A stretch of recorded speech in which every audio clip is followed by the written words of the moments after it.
مرحبا بنات، شلونكم؟ شو اخباركم؟ ان شاء الله تكونوا بألف خير. طبعا اليوم حبيت اشارككم هذا الوصل انه اسويه وتشوفونه حتى تستفادون، وهم اخذكم وراويكم بعض المشتريات اللي جتني من النجف.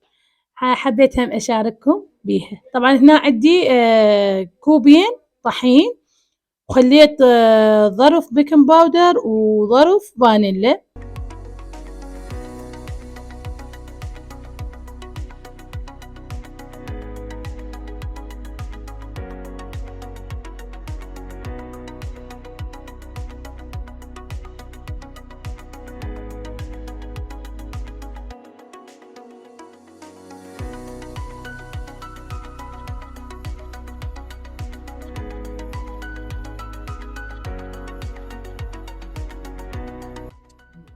طبعا هنا أنا راح اخلي بيضتين، وراح اخلي ملعقتين سكر، وراح اخلي زبد هم ملعقتين. بس انا مذوبته، بس طبعا مو انه تخلونه حار، لا ما يصير، تخلونه فاتر. وراح اضيف كوب حليب، طبعا الحليب هم يكون دافي.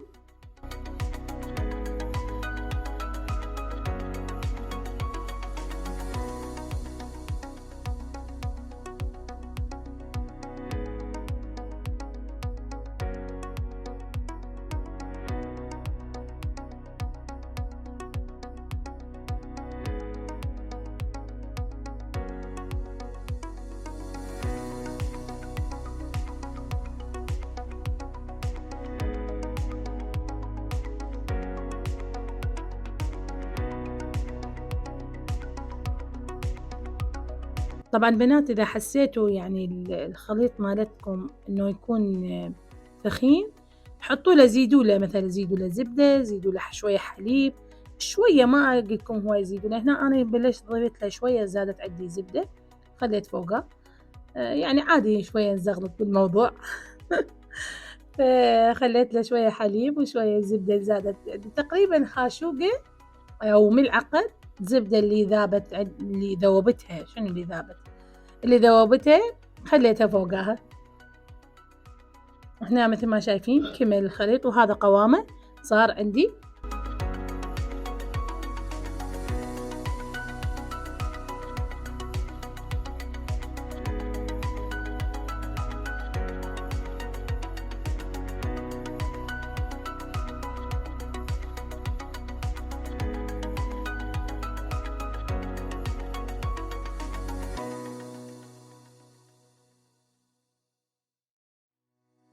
طبعا بنات أنا عندي آلة الوفل بس مكسورة، وما حبيت يعني أطلعها بالكاميرا لأنه منظرها مو حلو، فقلت خلي أجرب هاي الآلة وأجرب غير جهاز. والله جربت بيها هم طلع حلو، بس مو مثل يعني آلة الوفل تختلف. بس قلت لكم مكسورة، وهسه مثل ما شايفين أنا جاي أخلي، فخليتها والله نفشت، بس ما نفشت مثل الوفل تنفش وتصير غير شكل، يعني سبحان الله هو مهيأ إلها.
وهنا طبعًا جرّبت هاي الصاج همّاتين قُلت خلّيني أجرّب وما اقتنعت بيها صراحة، جرّبت الوافل، آلة الوافل غير شكل، غير شكل، يعني ما أحكي لكم هسه تشوفونها، هذه يعني نفّشت بس ظلت بيها مثل العجين، يعني ما استوت على راحتها، ظلت بيها مثل العجين فما حبيت.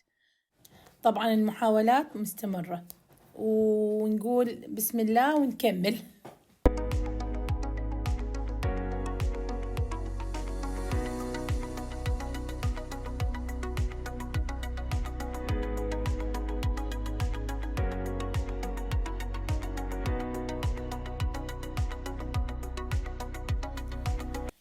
هنا الجمال، هنا الشغل، هنا الشي المرتب. طبعًا هنا هذا الشغل العدل يعني، هذا الشغل الصحيح، يابا أنتِ اشتغلي بالآلة الصحيحة، ليش هيك تلعبين؟ بس أنا ماكو جربت ما خليت آلة ما جربتها ما خليت جهاز يعتب علي كلهن جربتهن المهم النتيجة مثل ما شايفين كلش حلوة والنتيجة ناجحة وطبعا ناجحة إلا بالجهاز مالت الوفا الخاص بها يعني أنا عود ردت أصير شاطرة وشفت لي فيديو قلت بلكي أسوي مثله ويصير بالصاج وطلعت لي مثل الصمونة بالأخير تاليتها رجعت على هاي المكسورة اللي أنا ما عجبتني وما مقتنعة بيها وشوف شلون سوت الوافل غير شكل.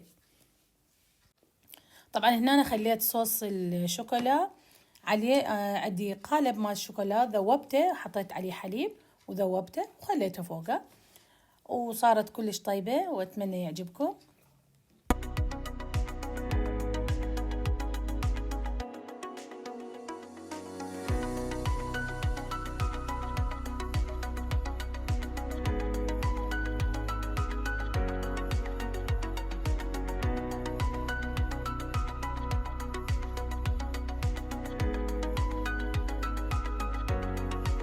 طبعا هنا هاي جاني كرتون من النجف وأنا كنت موصيتها من بيج والحمد لله وصل بسلامات ما تكسر شي منهن. هنا زوجي بلش يفتحها ومثل ما شايفين طبعا ما شاء الله الله يستر عليه أبو البيج ما يتلحق عليه ما شاء الله يعني أنا بدي فلوس سود بس ما حصلت لأنه اليوم نزلوهن باكر ثاني يوم الحجزن وخلصن فما لحقت عليها حاجت البنية قالت لي والله لقيتهن مخلصات فقالت حتى البيض ما يعني طوس البيض ضلت بس وحدة قلت لها خلص مو مشكلة عم دزيها ودزني الورديات كلش حلوات بس أنا كلش كان عجبتني السود بس ما لحقت عليهن مع الأسف يلا خيرها بغيرها. المهم وصيت على ذني هم ماعين يعني تخيلوا هاي الطاسة الوحدة ب750 وهو هذا كلش يعني البيج مالتهم محل بالنجف كلش رخيص يعني بشكل رخيص هواي أشياء عنده رخيصة ما أعرف يقولون هي يسموها بالات بس هي طبعا مو بالات يعني ماعين جدا بس ما أدري ليش يسموها بالات.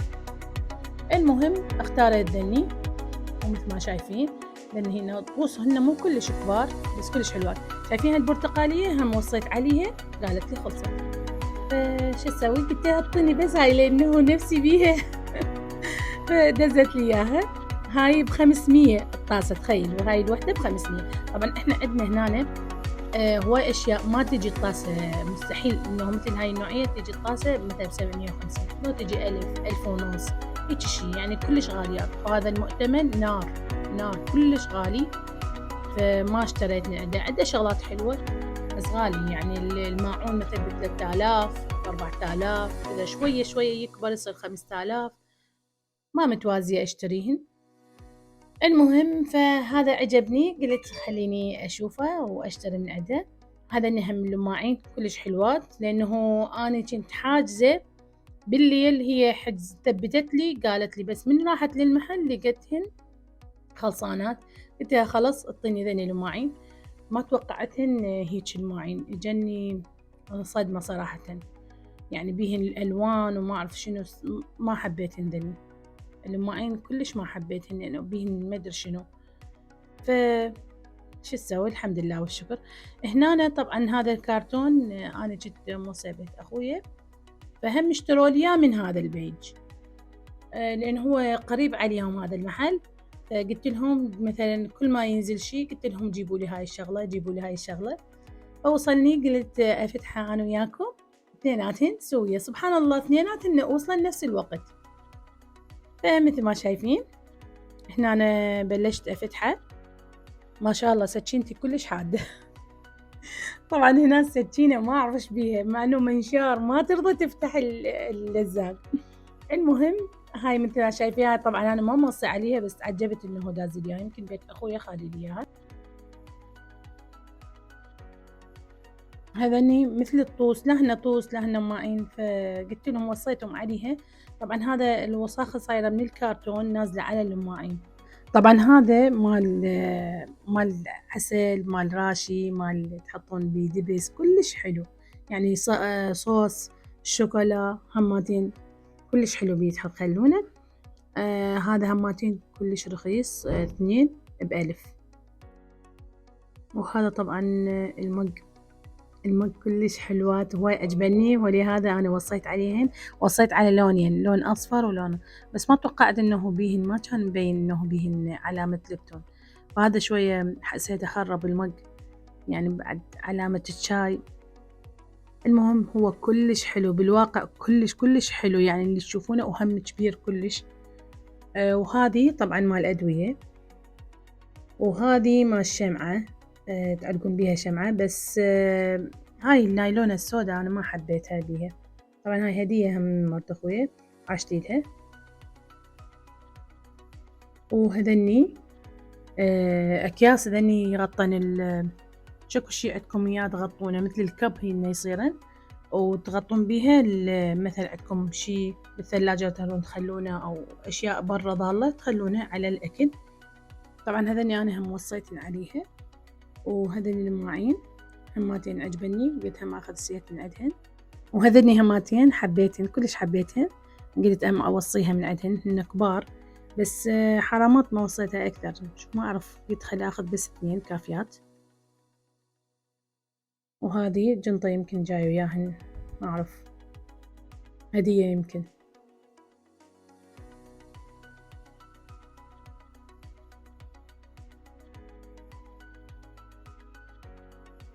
أنا هواي شايفة من هاي الجنطة مال المكياج وما أعرف شنو، يمكن من تنغسل يرجع شكلها.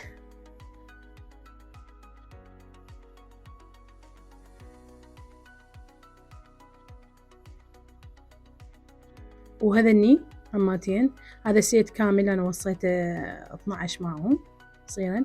وهذا التركوازي هم هواي عجبني، وصيت بس 6 من عندهن. وهاي الجنطة مال مكياج هماتين دزت لي إياها مرت أخويا عشتيلها. طبعا هاي يمكن مطاطة الجهال جاي وياهم. أخذناها رهينة يمنا. وهنا أنا سويت شامية، جعت كلش وسويت شامية، وهنا أنا أقولكم مع السلامة بنات.